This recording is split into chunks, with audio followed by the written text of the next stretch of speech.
topics like business, tourism, and social media marketing. She owns a small town retail liquor store and a cattle ranch. I think the liquor store cattle ranch might go well together.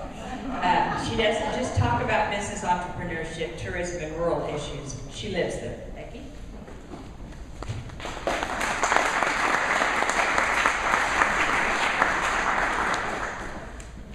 I had to stop this morning and take that photo so I could put it right there. And we're going to refer to the small town weekend again later, so you got to know about that. It's a great pleasure to get to speak in Oklahoma and to look around and actually know some folks and know some towns, know your town names, not have to learn where all the towns are on the fly. So it's a privilege to get to be here today and know some folks. The question that I brought for today is, do small towns have a future? We already heard Linda say there are 600 and some small towns and about a third of them will be gone, and she didn't give us a time frame on that, but we do know that some small towns are dying, and if you think about it, that everything that we get hit with in the media about small towns is negative. Everything that we see or read in the national press that mentions the word small towns also includes the words dying, slow, my personal favorite, backwards. I always like to be called a backwards small town. And we are hit with this all our lives, from when we're your age until we're, I'm not going to point somebody out, but until we're somebody else's age. We hear this all our lives, that small towns are dying and disappearing. And it starts to sink in. It starts to sink in. And in fact, our people in our own town hit us with this kind of thing, right?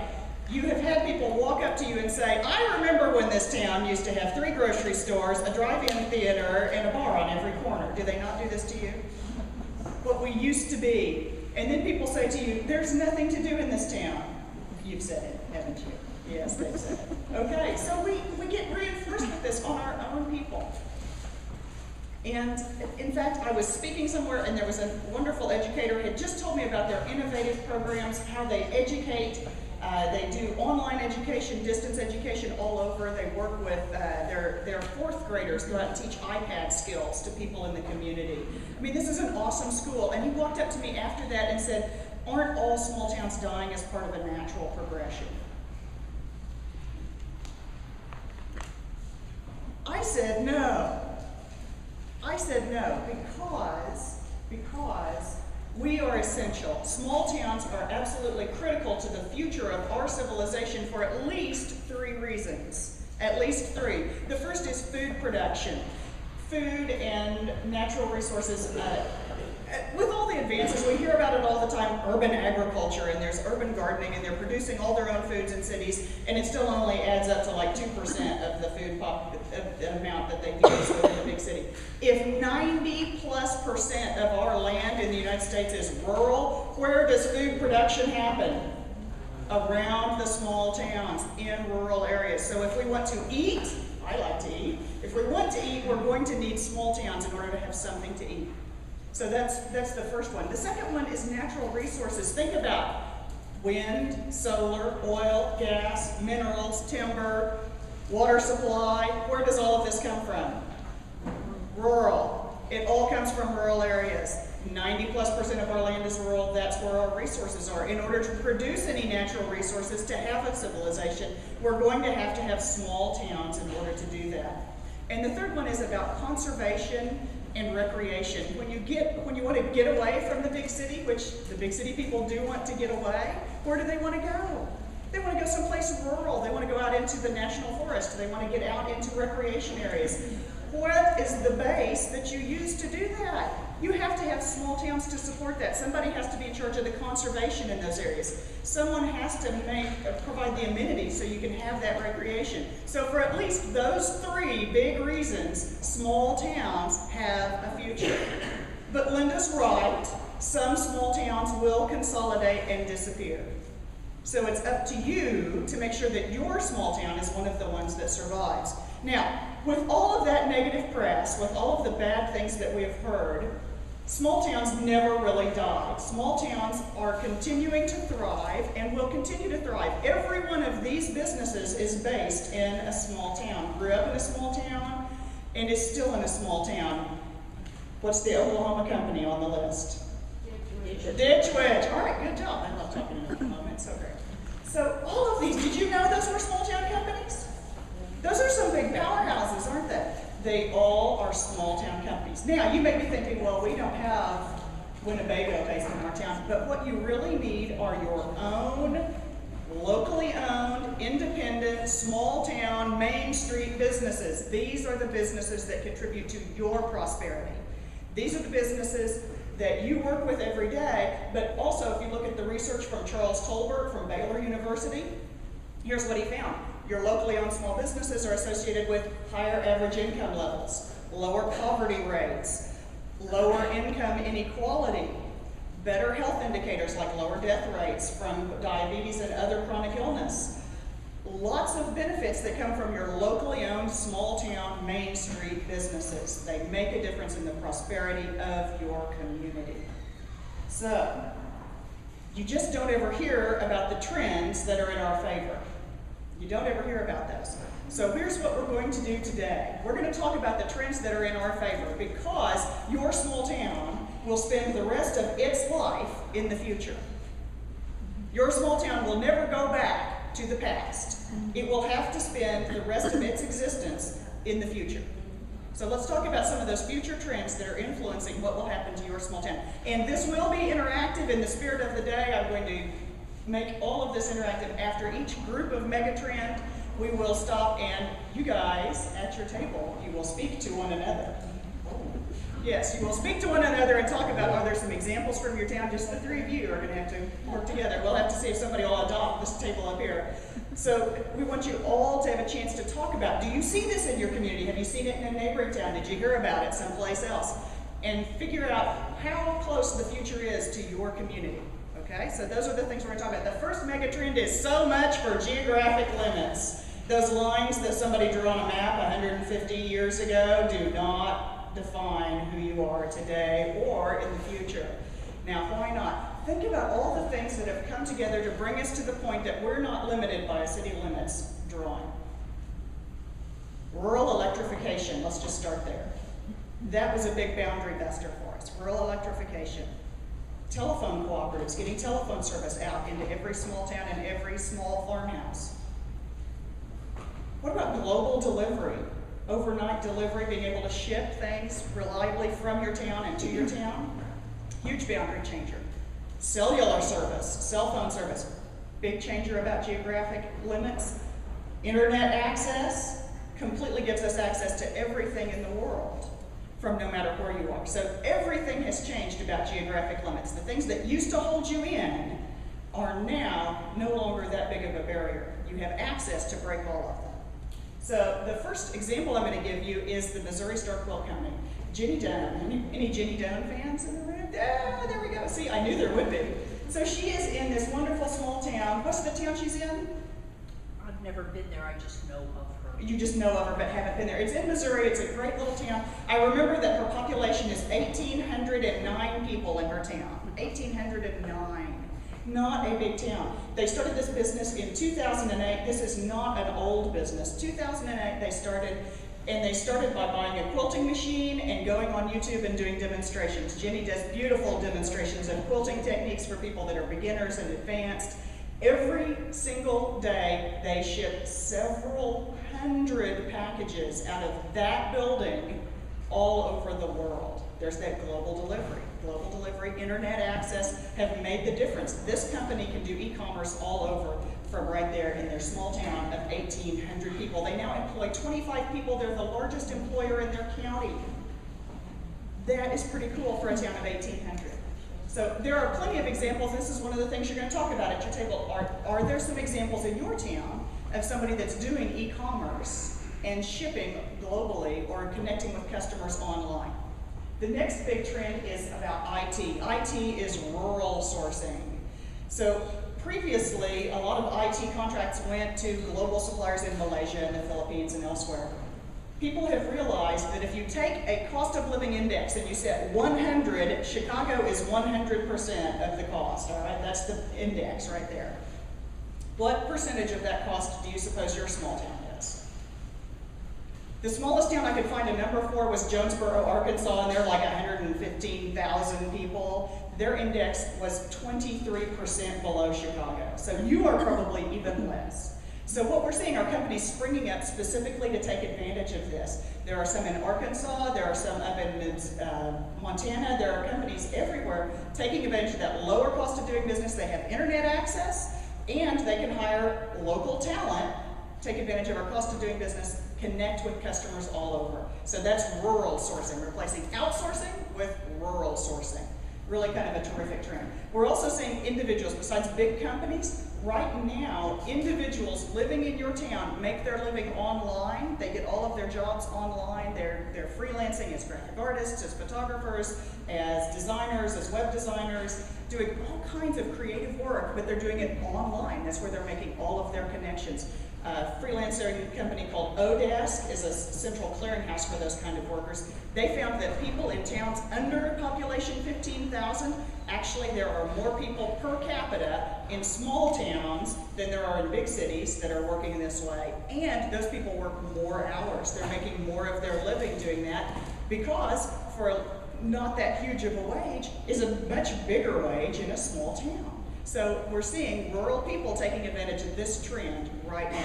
So the third one is manufacturing. Who's excited about manufacturing reshoring? The Department of Commerce guys I know are excited because we are seeing more manufacturing returning. In fact, that's Alva, Oklahoma right there. That's my hometown. There's a little company called Vantage Plain Plastics. They took a contract away from China. I like that. We're seeing a lot of that because we're seeing a much lower cost of energy. The lower cost of natural gas is creating a less cost of electricity. We're seeing more of this happening. Agricel, Jack Schultz's firm, is seeing more European firms establishing their first company in the United States to manufacture because we have less regulation than the European Union and we have this lower cost of energy and we have a huge marketplace. We're seeing a lot of good trends on that. Over the next 10 years, IHC said that they expect to see a complete boom across all levels of manufacturing. We're already in phase 1. Phase 2 starts next year. Phase 3 starts in 5 years from now. We're going to see all phases of that, and it's going to lead to, they said, 23 million new jobs across the United States. This sounds good to me. So we're going to see a resurgence of manufacturing taking advantage of our lower cost of doing business, our global shipping abilities. We have rail. We have all kinds of ways to get packages in and out of small towns.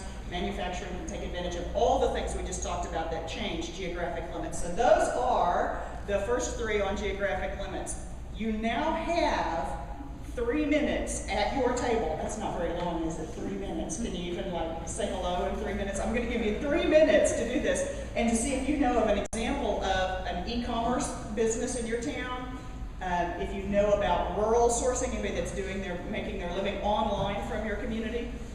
And if you know of any manufacturing examples in your community, okay? So you've got 3 minutes. On your mark, get set, go. The next mega trend is that your customers are changing retail. Did you know this? Your customers are changing right now. They're not waiting on you. Customers are changing. How are they changing? The first one is, okay, don't anybody tell, but that's my sister in the white jacket, okay? She hates that I use this photo. So big box stores are getting smaller. Everything gigantic in American retail is about to get smaller or die. James Kunstler, who is a bit of a contrarian, wrote that in Business Insider 2 years ago. And here's what he's talking about.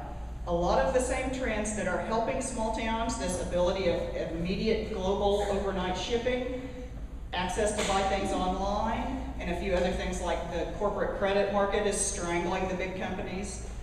These things are combining to strangle the big retail model. This is potentially good news because every one of us has watched people leave our town in their car, driving to the big city to shop at the big box, right? So it's good news to hear that big box retail is changing.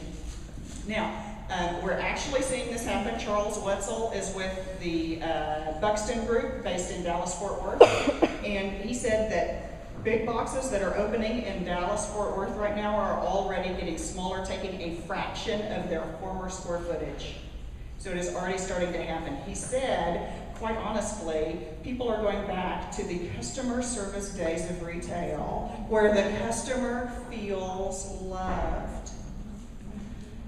He said, even if a product is online, people prefer to shop in a store because they like the experience of being there in person. How's that for interesting? And it's not just happening in Dallas. Sherry Bridges, who is with Wake Forest University's Retail Management Center, said that she is seeing this all over, definitely a trend towards a smaller footprint. She said Best Buy calls it community-oriented retail. Okay, so if the trend is to community-oriented retail, who is in the best competitive position? The big box in the big city or the businesses on your main street? Your main street's coming up in a much better competitive position. So I find that trend highly encouraging. The next trend is the switch that consumers are making to smaller retailers. Big boxes are trying to get smaller so they can pretend, but small retailers are where we are seeing the shift in business. In the 16 of the last 17 reports from MasterCard Spending Pulse for small businesses are growing faster than big businesses. Deluxe Corporation runs a survey every year. Their holiday survey this past year showed a huge increase, and the biggest increase was for small retail as people's favorite places to shop. So we are seeing a lot of encouraging trends where customers are making this change. American Express ran a survey in 2011 and found that 2/3 of consumers prefer to shop at small businesses. This is what they say. They want to shop at smaller businesses. So we're seeing this shift in consumers is starting to sink in on them. They prefer to shop at smaller businesses. That's why big boxes are going to the trouble of trying to get smaller. So the third part of this is what IBM research found, which is in 5 years, buying local will beat buying online. Did you say good? Is that what you said? Good! All right, I'm with you on this. I am. That's what I brought, every single one of these.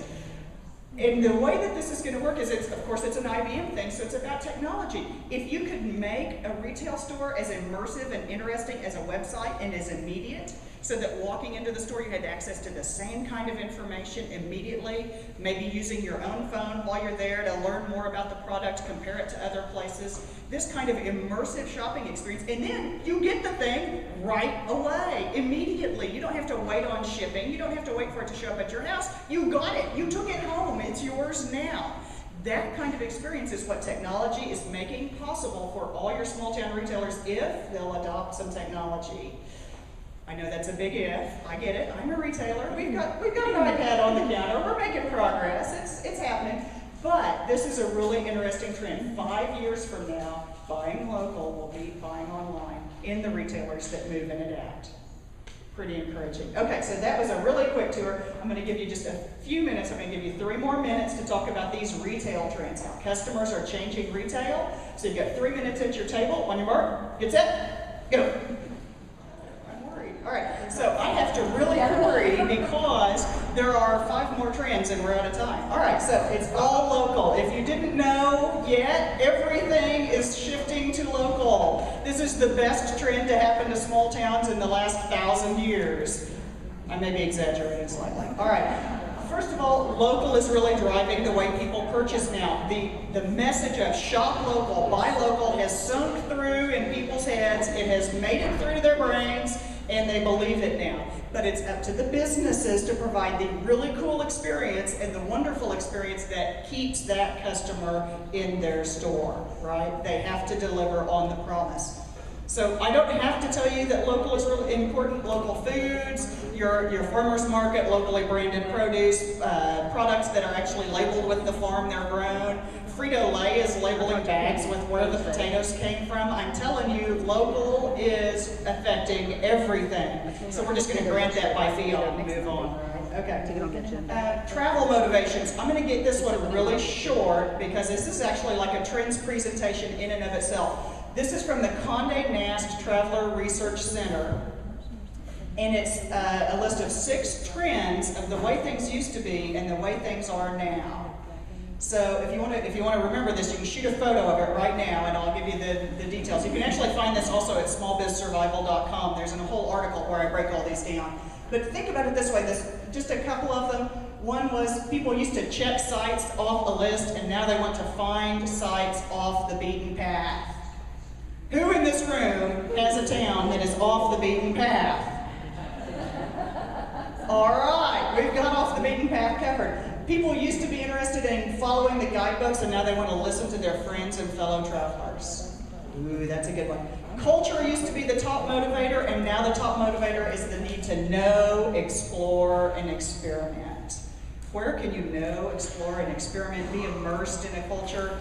That's a small town, isn't it? And in fact, just last week, I found a quote from Fodor's Travel, from their director, Andrea, I just found this quote, I can't remember her last name, Andrea from Fodor's Travel, who said, we're seeing a big uptick in the amount of travel to small towns that are quirky and have regional appeal. Any quirky towns in the room? You want to admit you're quirky? Okay. Being quirky is a good thing. You have regional appeal. She said people are looking for an authentic, local, mom and pop experience. Hey, let's go all the way back to the beginning where we had the slide for the El Reno Small Town Weekend. Look who's ahead of the curve right now, El Reno, Oklahoma, advertising that Small Town Weekend. So, you want to take advantage of these changing travel motivations. All right, now, those were the two for local. I'm going to give you another couple of minutes to talk about them, because I know that you've got some local stories, all right? But you're only going to get 3 minutes.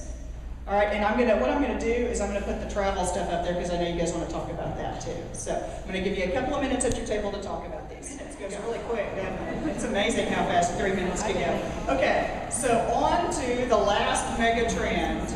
Oh, before we do that, I want to say one other thing about travel motivations are changing. This is super important to our next trend for a couple of reasons. These are all reasons that people will think that your town is now a nice place to visit. And it's very important because that influences what people think about where they're going to move.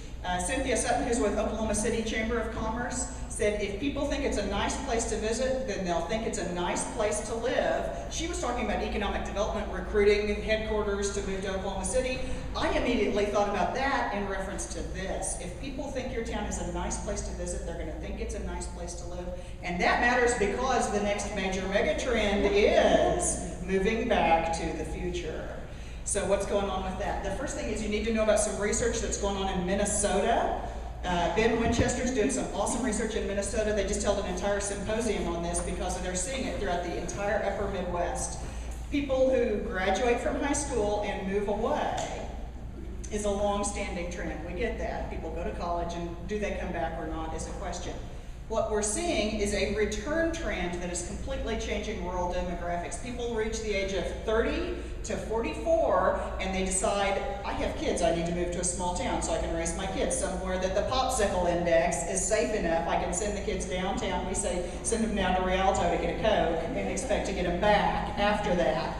So we're seeing brain gain. And it's a huge trend in the upper Midwest. I haven't seen any, we're expecting Commerce to kick out numbers on this real soon. But we're seeing people ages 30 to 44 moving back. These are people with an established career network. People that have spent years in the workplace, they have connections, they're doing amazing work. They're either starting their own business or finding their work online by and large. So they're not expecting to move back because they want jobs. You don't need jobs to attract these people. You need to be a nice place to visit because that makes you a nice place to live. So that's a completely different way of thinking about recruiting than we've ever thought about it before. So we're seeing this wonderful trend. These are also people that sell their house in the big city for a much larger amount of money than what they have to pay for their house when they move back. So they end up with some savings. Yeah. It's a terrific trend. Except in Guyman, where the house prices are still up. Is that what you're saying? I get it. Alva's having a little boom right now, too. You can't rent anything in Alva. Just don't even try. But by and large, in small towns, they're going to be able to get a house for a lot less. So that is just starting. Really an amazing and interesting trend to see this shift of midlife people in that 30 to 44 age range. They're moving back with their kids. That's boosting your school enrollment. There's a lot of positive things about this information. Expect to hear a lot about this in coming years. And the last one, now we're going to talk about micropolitan. Micropolitan. How am I on time? Anybody know? Oh my gosh, I have 2 minutes left. I'll never make it. All right, so micropolitan. Linda says, you're fine. Go ahead. All right. You're on next. I'm going to cut into Lynn this time. All right, micropolitan. Think about all of the characteristics that we are seeing that are influencing the way cities behave. The small towns that survive into the future will be the ones with a prosperous main street and a healthy surrounding town. That's what it's going to take, and I'm not kidding. That's what it takes for your town to survive. Now, we're seeing major trends in urban development right now. We're seeing placemaking, strong towns, new urbanism. Every one of those major shifts in how they look at big cities is about big cities pretending to be small towns. They want to have a walkable distance in downtown. They want to be able to have a sense of community. They want to connect with people. They don't want to have to spend their lives stuck in traffic. Where do you already have that? In your town, you have this. You have everything that big cities are struggling to become. And I think that is the most encouraging message that I could possibly give you today. I was going to give you a chance at review. Anybody want to shoot a photo of that right quick so that you have it forever? If not, you can pick up a copy or I'll get it to you. There we go. One person. All right. So, no. All right, so keep talking. All right. Plenty of time. Just wait. Okay. Here's the thing to me. I have never seen a more encouraging time for small towns. I'm an old person now compared to, y'all. Don't I look old? Look at that gray hair. Right. I'm 44. I've lived in a small town almost all my life. And I've lived in Alva most of that. Now there's some snickering going on about the 44. I can hear it in the background. And the funny thing is I'm getting snickering from both ends. That's kind of funny. All right. So, having been in small towns, having been the one crazy person who cares about small towns for a long time, I have never seen such an encouraging moment. This confluence of trends, the localism, this changing view of what makes a good place to live, the changing view of tourism, this interest in people in shopping small and an interest in small business. This is an amazing moment right now, and we stand to benefit from it for years to come. So I find it to be incredibly encouraging. You have what every big city wishes they could be. This is the moment when Main Street really comes into a new relevance. Your economic restructuring that brings you the businesses that fill up that Main Street, the organization that makes it meet the needs of people, the design that makes people want to linger downtown and interact with each other. What's the last one? Events. Events that give them a reason to come down. Main Street is everything. He said, yeah, I thought he was talking to me. I was excited that like the audience was getting involved. Yeah, all right. This is really cool. So this is the moment when Main Street matters more than ever and when your town has a renewed lease on relevance and life into the future. But it only works if you do the things that matter. If you take the actions that make your town survive. And every one of you I know is in this very business. This is what you do. I'm telling you that you'll want this information. It's great ammunition to take back, spread around town, tell those council members that didn't show up today. Get that information out there because what you do makes the difference. To the question of, do small towns have a future? Yes, small towns have a future because you say so.